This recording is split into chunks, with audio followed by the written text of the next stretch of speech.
Merci beaucoup, M. Timera. Comme vous l'avez dit, nous venons de tenir ce dimanche 17 mars la 11e édition de la conférence annuelle religieuse de l'amicale des journalistes, animateurs et animateurs soniqués de la RTS. Bon, je dirais une branche de Agitas, l'association des journalistes techniciens soniqués.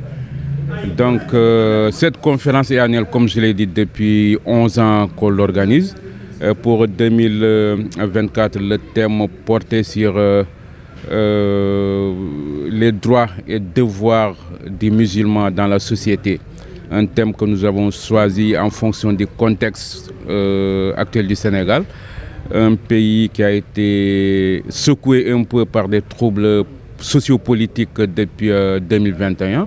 Donc on s'était dit qu'il fallait choisir un thème à la fois réunificateur, mais un thème qui peut un peu éveiller les consciences sur les questions d'unité et de devoir.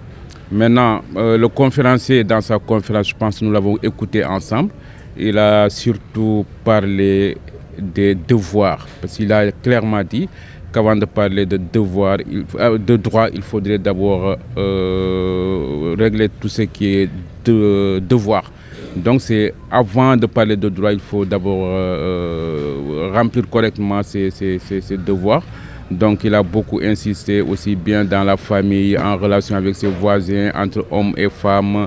Donc il a abordé beaucoup de questions. De façon globale, il a aussi parlé des relations entre hommes dans la vie sociétale.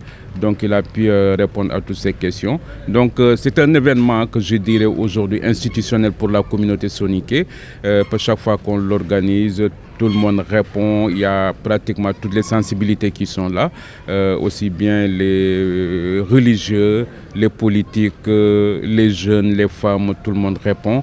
Et on sort toujours avec beaucoup d'enseignements dans ce genre de rencontres. Je disais tantôt que... Je dirais que le directeur général de la RTS, Racine Talla, a toujours été à nos côtés. Je pense qu'à chaque organisation, vous en êtes témoin. Il mobilise chaque fois toute une équipe de techniciens et de journalistes qui viennent couvrir normalement, mais qui nous assistent jusqu'à la fin de la rencontre.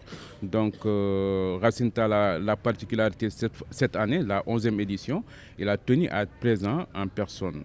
Les éditions passées, il a envoyé une délégation qui le représentait, mais cette année, il a tenu à être avec nous, communier avec nous, partager avec nous.